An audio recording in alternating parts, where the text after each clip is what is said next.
Earlier this month, after my last sermon, Rick comes up to me and he goes, "Hey, brother, I love the theme thing. Can we do that?" And I was like, "Yeah, totally." He's like, "Good. I'm doing Lord's Supper Talk 26, so that's your day."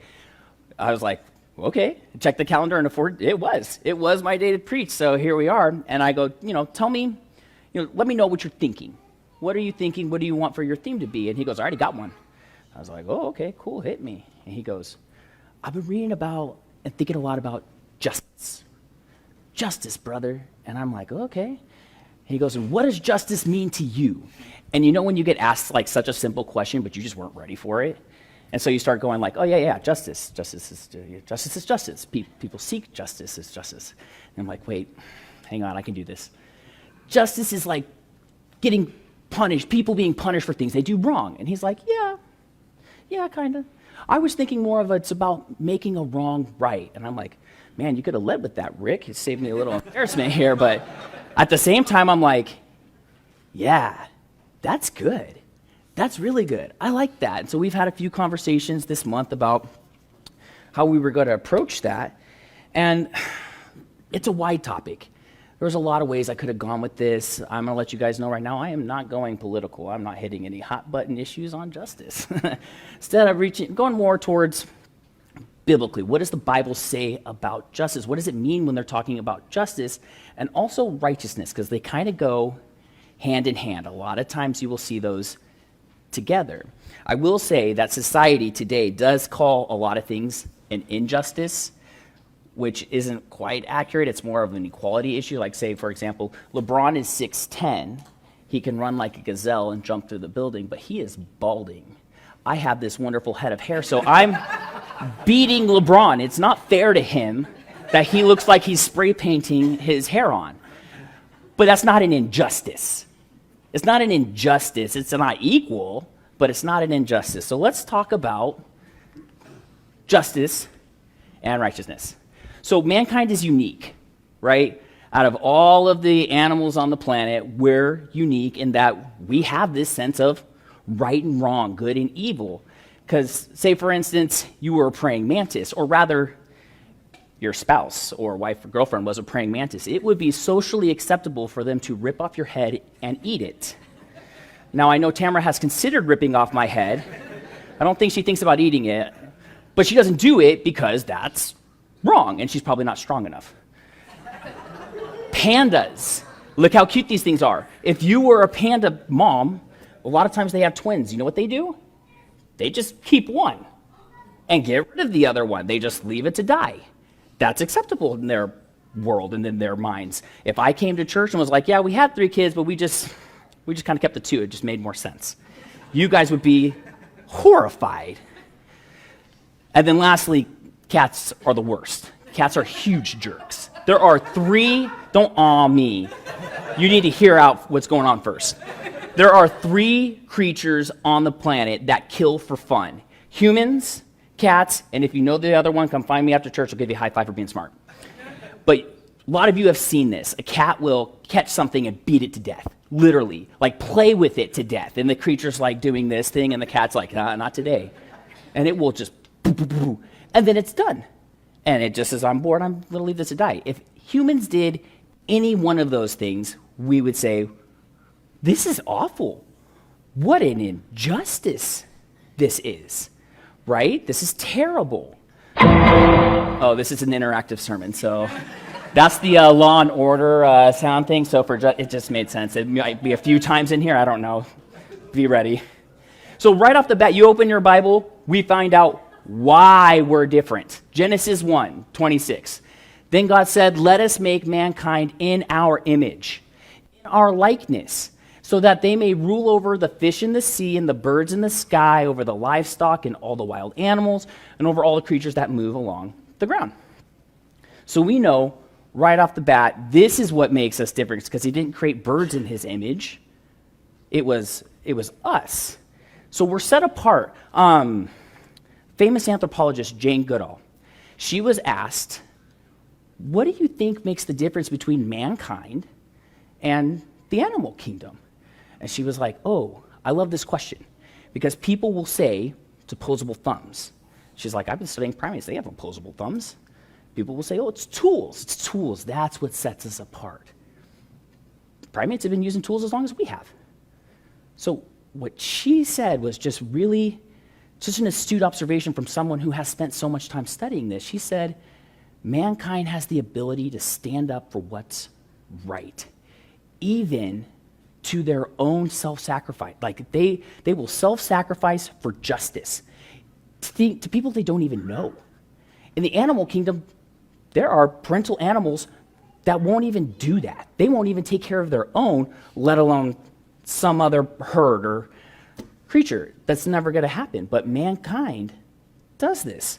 Now we know why we do this. We do this because we're created in God's image. We have a moral fiber, a universal moral law that's instilled upon us, and you can go across all religions and all cultures, and they will have these same, very similar, if not exactly the same, ethics. Don't hurt each other. Don't lie, steal, cheat. Murder is bad. We all know that's wrong. So we know that it's wrong because we're created in God's image. So if we keep going, we're created in God's image, we think those things are wrong, then God, who created us in his image, says those things are wrong. We're blessed by God. A few verses down, it says that God blessed man. And I would say, just real quick on that, I believe that him teaching us right and wrong, good and evil, is a huge blessing. What a horrible world we would live in if no one followed any of those moral ethics. It'd be awful. So what a huge blessing by God. And then it also says that we are to rule the world. So to rule the world, to be the rulers of the world, there needs to be a set of rules, standards, his standards of good and evil.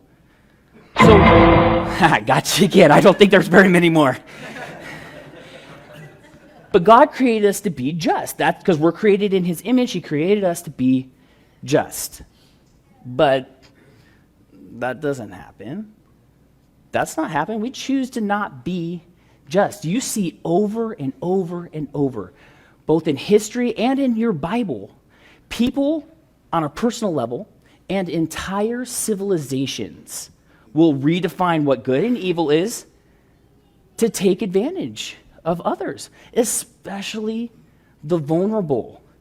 And the really interesting thing about it is the people who are oppressed and then get back in charge, what do? They start oppressing.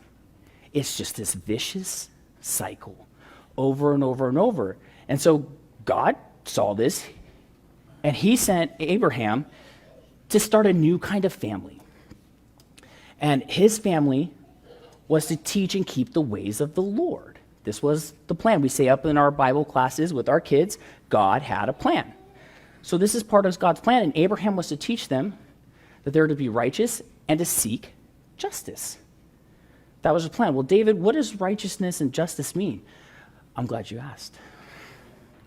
Righteousness is kind of this big word we don't use in our everyday vocabulary. Unless you're a surfer from like the 70s and 80s going, righteous, catching a good wave, you're probably not using that word. So most of us are going, well, righteous, that just means, that means being right. And if you're like me, you told Rick, justice means punishing those who do wrong. Sure. Well, the Hebrew words for these things are a little different than you see in your Bible. You see righteousness and justice, but they have a different type of word. This is tzedakah. The T is not pronounced. We're not going to tzedakah. And then mishpat. And these are really interesting because tzedakah is righteousness, but it's not just being right. It's an ethical standard that refers to right relations between people or treating others as though they were made in the image of God. Oh, it's not just about being right. It's about treating people the right way, giving them the dignity and respect they deserve as someone created in the image of God. I'm going to be honest, I'm not good at this. There are people that I'm not so sure are created in the image of God. And they frustrate me, but God calls on me to be righteous and treat them in the way that he expects them to be treated as if they are created in his image, because they are. And then mishpat. Mishpat's interesting. Mishpat can refer to that retribution-style justice. I've stolen something, I go to jail, an eye for an eye. But more often than not in the Bible, It's actually talking about a restorative justice, making something right. Rick hit the nail on the head. And I'm going to be honest, I had no idea. I thought of justice as justice. I did not think of it as making a wrong a right. And I'm going to tell you guys a personal story because that's what I do. I want to relate it to you. And as a parent, it's always about my kids. But this is a story that struck me years ago. Noah was in first grade. And when I would go to pick him up, I would park the car and walk to pick him up. I didn't go through the school pickup line because just separate. The worst drivers on the road, hands down, are parents running late to and from pickup. They're not a gender, age, and race. They are hands down a giant SUV driving parent running late to get their kids. Amen. Yeah, well, that's what it is. So I'm parking and I'm walking. I get Noah and I have the same routine. I ask him the same questions. How was your day? Good, always. What'd you learn? And you parents, you know this answer. Stuff. Oh, they're teaching you stuff in school? Great.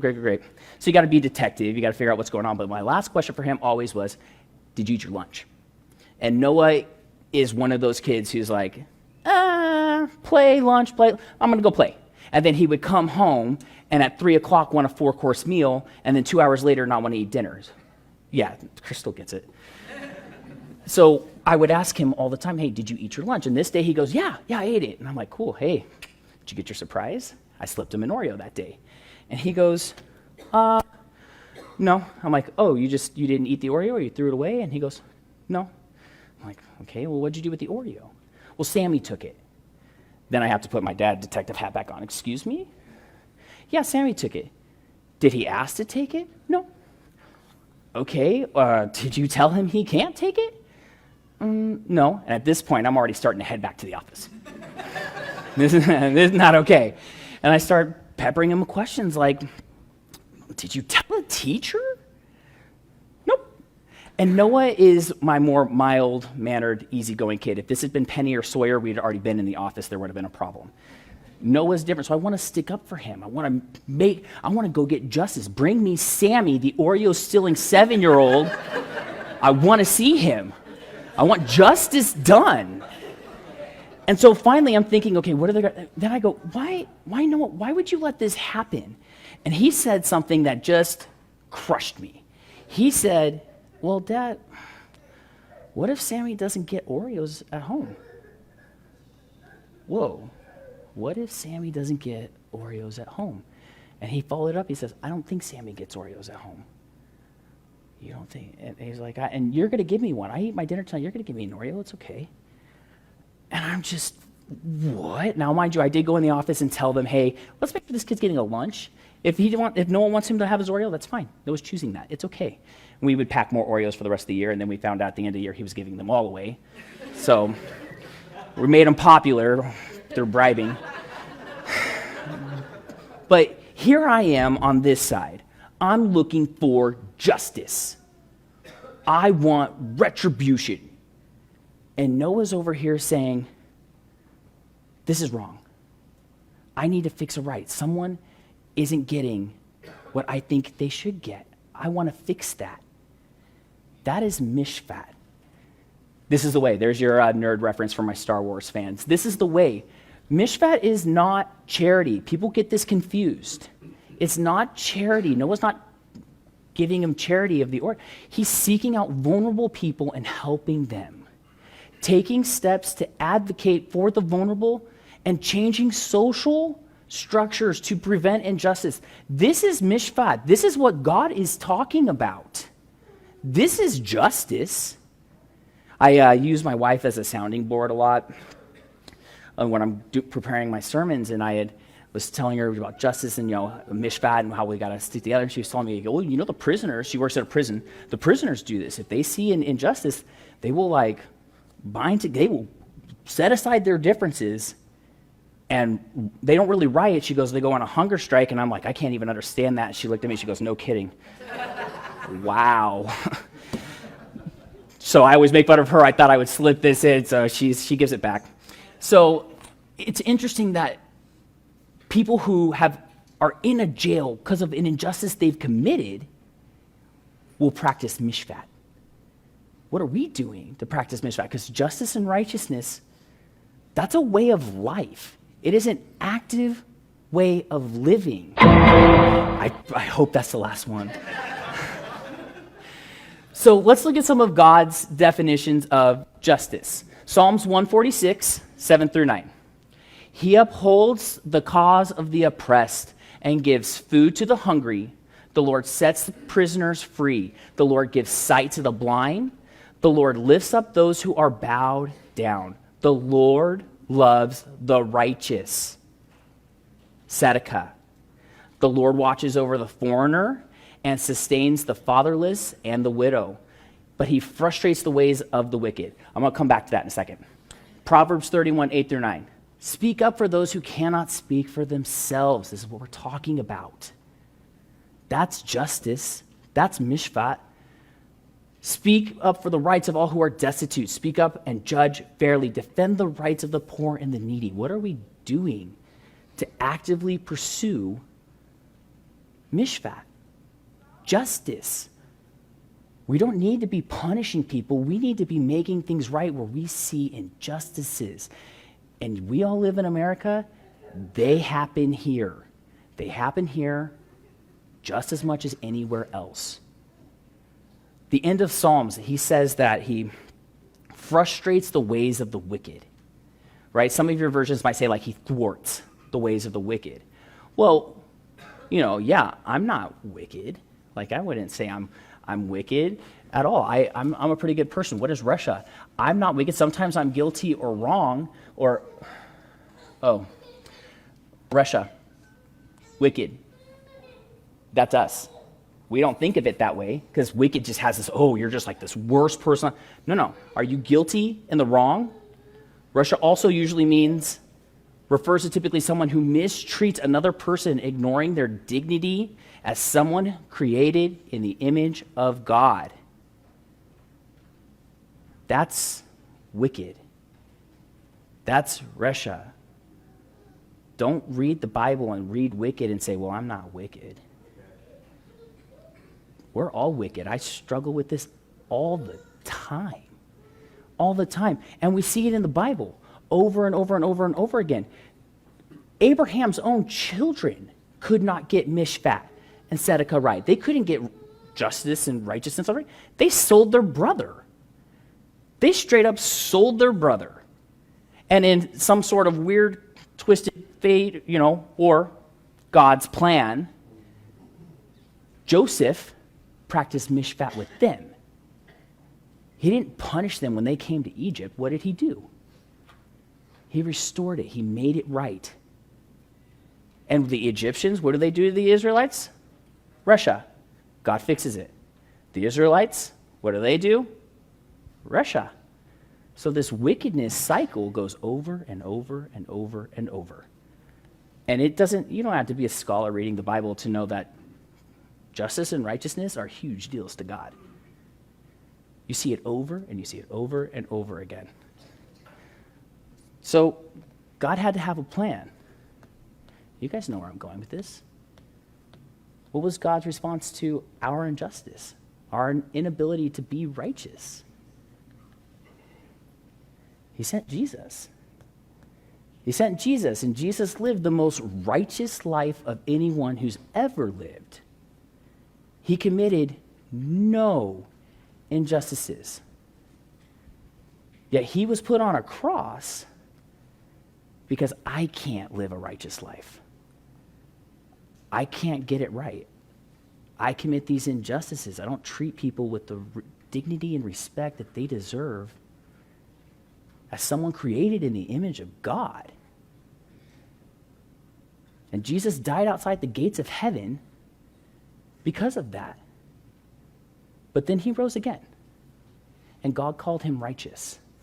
And I get to stand here today and live my life sharing in the life of Jesus, sharing his righteousness. I'm justified through Jesus' sacrifice. In a second, Brandon's going to get up here. He's going to sing one last song, and then Brother Mark, you're going to lead a prayer afterwards. If you're out here today and you're struggling, You're struggling to live a life of Mishpat and Tzedakah. You're not treating people the way you should. Maybe you're sitting out there and you're the one who feels vulnerable and not being advocated for. You're at a good place because you're here. And there are so many people here in this room, any guy that's been up here, any deacon, any elder, any teacher, any member of this church family would love to be living life with you, living a Mishpat, Tzedakah style life. Brandon?